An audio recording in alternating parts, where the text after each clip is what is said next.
여러분 안녕하세요. 최현장의 부동산 경매 TV입니다. 오늘은 서울시 노원구에 위치한 감정가 26% 유찰된 아파트를 알려드리도록 하겠습니다.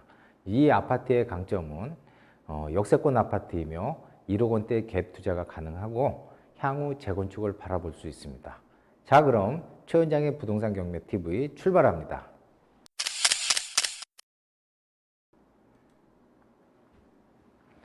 해당 경매 사건은 2021 타경 107350입니다. 위치는 서울시 노원구 월계동에 위치한 아파트고 건물 면적은 11.98평, 그 다음에 토지 면적은 7.87평. 그래서 건물 면적 대비 토지 면적이 넓은 게 장점입니다. 향후에 재건축할 때 이런 것들이 큰 장점으로 작용을 합니다.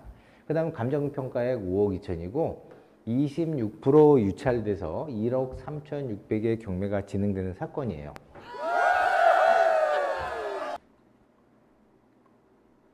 자, 1차 매각기일은 2022년 7월 26일 날 1차 매각기일을 잡혔다가 총 6번 유찰되고 7차 매각기일은 2023년 2월 21일 날 잡힙니다. 그리고 1억 3,600 감정가 26%에 시작하는 경매 사건이고 이 아파트의 현황을 보면 총 15층으로 구성되어 있어요. 그리고 현재 층은 1층입니다. 저층이죠. 근데 요즘 노유자들이 증가하는 추세라서 1층의 아파트도 굉장히 많이 선호하고 수요가 많아지고 있습니다. 그래서 저층 1층이라도 크게 문제가 되지 않을 것 같아요. 자, 이 아파트의 등기부를 보면 2021년 9월 7일 날 경매가 신청된 사건인데 청구 금액은 0원이다. 자, 보통 우리가 경매를 보면 채권자가 채무자의 재산을 매각 신청하게 돼 있어요. 그래서 항상 채권자가 법원에다가 청구하는 금액이 있는데 이 금액이 없어요. 이게 왜 이러냐면 이거는 형식적 경매 사건이라 그래요. 그래서 형식적 경매라는 거는 공동 소유자 중 1인이 경매를 신청한 사건입니다. 그래서 왜 경매를 신청했냐?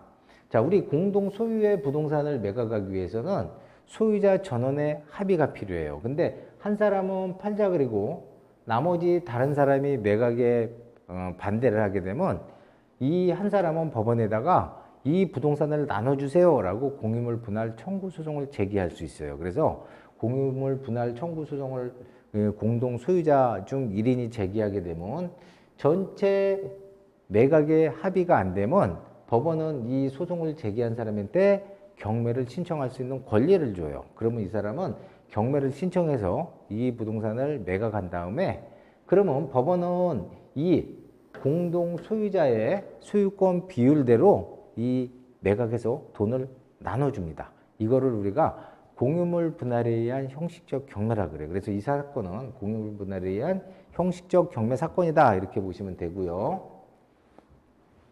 자, 임대차 현황을 한번 보겠습니다. 임대차 현황을 봤더니 임차인이 전입돼 있어요. 그래서 이 사건의 말소 기준은 2021년 9월 7일입니다. 말소 기준이라는 거는 해당 경매 사건이 낙찰자가 낙찰을 받아서 법원에 돈을 매각하면 법원에 돈을 납부하면 이 말소 기준 권리일 2021년 9월 7일 포함해서 뒤로 등기된 거 뒤에 모든 권리는 다 말소시킵니다.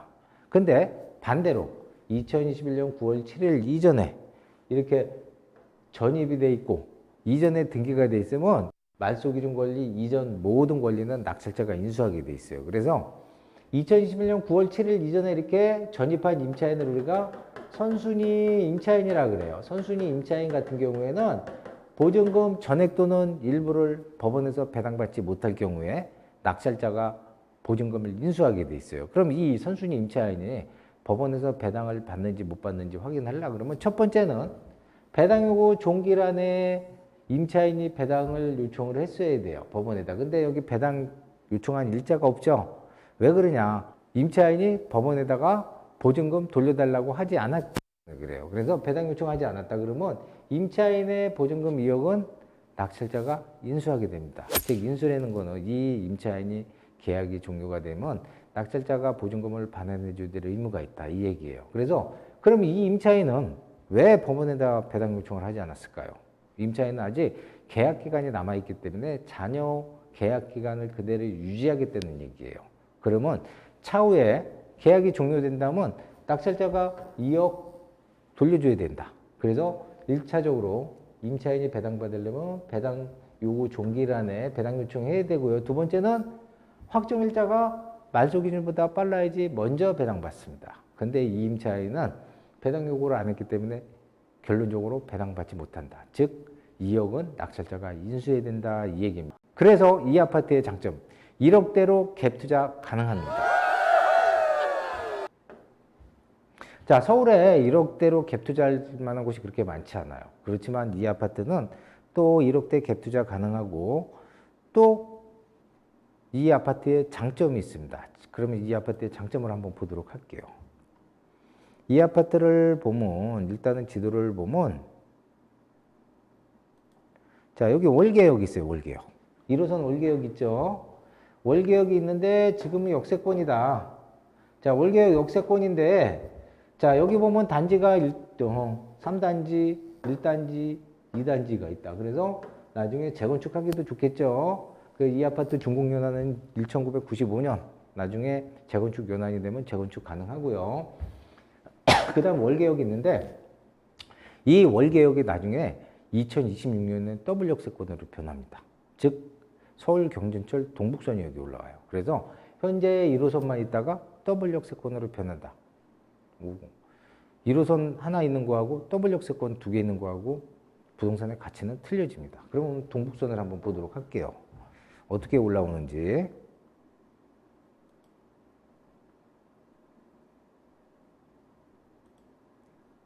자, 우리 카페에 동북선이라고 한번 쳐볼게요.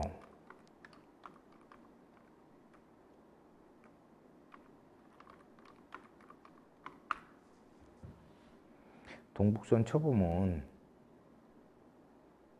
서울 경전철 동북선이라고 있어요. 그래서 여기 동북선 보면 자, 일단은 동북선이 어떻게 움직이냐면 왕십리역을 출발해갖고 제기역, 고려대, 미아상고리, 그 다음에 월계역을 들어옵니다. 그래서 월계역이 여기 더블 역세권이 됩니다.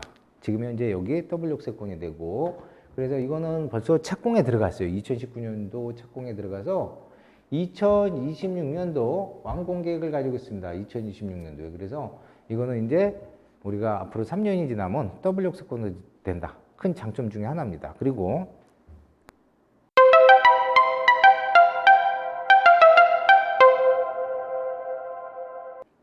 이 아파트에 또 다른 장점이 있어요. 그래서 호재가 있다.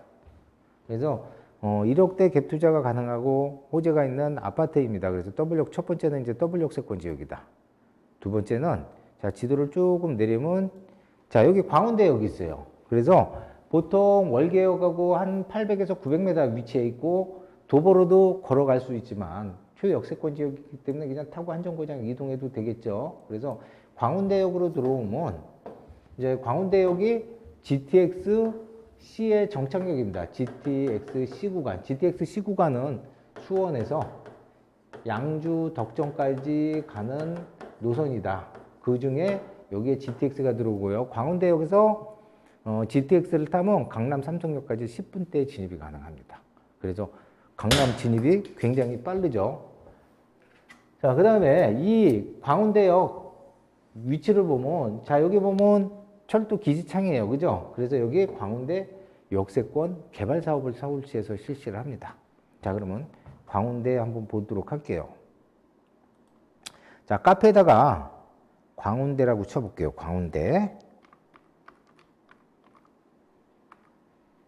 자, 광운대 치면 여기, 광운대 여기 역세권 49층 랜드마크 들어선다. 요 서울시에서 나온 자료예요. 그래서 이렇게 앞으로 바뀝니다. 저 철도창 기지가. 그래서 2025년 최고 49층 높이 업무 상업 주거 시설로 바뀝니다. 그래서 상업용지에는 뭐가 들어오는지 상업용지에는 여기에 호텔, 판매시설은 백화점이 들어오고요. 그 다음에 주상복합으로 총 2,600세대가 들어오고 11개 동으로 지어지고요. 그 다음에 저층부에는 공유 오피스, 상가 등이 들어섭니다. 그래서 향후 광운대 역세권 개발 사업이 되면 큰 랜드마크가 바로 800m 위치에 들어선다. 부동산에는 큰 개발 호재죠, 이것도. 그 다음에 자, 지도를 다시 한번 보면 이 광운대역 보면 뒤에는 아파트 단지죠. 이 월계 미성 미룡은 재건축할 예정이고요. 그 다음에 광운대 앞을 보면 현재 단독 다가구 아파트도 일부 있지만 이쪽도 다 재개발 재건축으로 다 진행을 하고요. 그 밑으로 조금 밑으로 보면 자, 여기가 장애유타운이에요. 장애유타운 현재 총 13개 구역으로 진행을 하고 13구역 일부 지역 빼고 나머지 재개발되는데 한 2만 세대 들어올 계획이고요. 그 다음에 아까 얘기했듯이 이쪽은 광운대역 앞으로 이쪽은 모아타운으로 작년에 지정이 돼 있어요. 그리고 이쪽 현재 다 재개발 진행되고 그 다음에 재건축 재개발하고 그 다음 돌고 지역 주변으로 작년에 모아타운 또 서울시에서 신속통합 재개발 지역으로 선정이 돼서 이 지역 일대가 재개발 재건축 주거 환경이 크게 변합니다. 그래서 주변 개발 호재가 있고 이런 개발 호재로 인해서 재건축을 할 수 있는 가능성이 더 높다는 얘기예요. 그리고 자, 이 아파트의 또 장점은 뭐냐면 자, 뒤로 뭐가 보이냐면 동부간선도로가 보이죠. 이 동부간선도로가 올해 착공을 해서 2028년도 도로가 지하로 매설이 됩니다. 그래서 지상 구간은 다 공원화되고 지하로 강남 대치까지 2028년 연결도로가 생깁니다. 그러면 동부간선도로 지하에 대해서 한번 보도록 할게요. 카페에서 동부간선도로 한번 쳐볼게요. 동부간선도로 치면 자료들이 많이 나오는데 그 중에서 여기 아무거나 보셔도 되는데 자료는 계속 업데이트하고 있어요. 그래서 여기 보면 자 동부간선도로 내년에 착공한다. 이게 작년에 작성한 거기 때문에 5월 2023년에 착공을 해서 2028년 1단계 개통을 합니다. 어디까지 하냐면 월릉교에서 강남 대치까지. 그러면 월릉교에서 대치까지 10분이면 차량으로 통행이 가능하다. 굉장히 큰 호재죠. 그죠? 그래서 동부간선도로 구간은 2028년 개통을 하고 크게 2개 구간으로 나눠요. 한 개 구간은 서울시에서 민자터널로 뚫고 군자까지, 나머지는 또 한 개 구간은 이 강남 대치까지 강남 대치까지는 청담 월릉에서 강남 대치까지는 민자 구간으로 뚫고 하나는 재정터널로 월릉에서 군자까지 서울시에서 돈을 대고 뚫어요. 그래서 이게 이제 지하화 도로가 됩니다. 그리고 지상은 공원화되고 굉장히 큰 호재 중에 하나죠. 다시 한번 지도로 가보겠습니다. 그래서 현재 진행되는 감정가 대비 26%의 아파트의 장점은 더블 역세권 지역 아파트고 또 가장 큰 거는 1억대 갭 투자가 가능하다는 얘기예요. 그 다음에 주변 개발 호재가 있어서 한정거장 바로 밑에 광운대 역세권 재개발, 그 다음에 광운대 GTX가 들어와서 GTX를 타고 향후 강남 삼성역까지 10분대 진입이 가능하고요. 또 동부간선도로 지하하면 월릉교에서 강남 대치까지 10분대 진입이 가능하기 때문에 강남 진입이 굉장히 수월해지고 주변 개발 호재가 풍부하기 때문에 부동산 가격에 향후에 크게 영향을 미칠 수 있습니다. 또 주변 주거 환경이 변하기 때문에 향후 재건축도 가능하고요. 자, 오늘 본 이 감정가 대비 26% 떨어진 아파트, 1억대 투자 가능한 아파트입니다. 자, 여러분, 이런 아파트 서울에 투자할 곳이 그렇게 많지 않아요. 자, 오늘 영상 좋았으면 좋아요, 구독 부탁드리고 오늘 최현정의 부동산 경매 여기서 마치도록 하겠습니다. 감사합니다.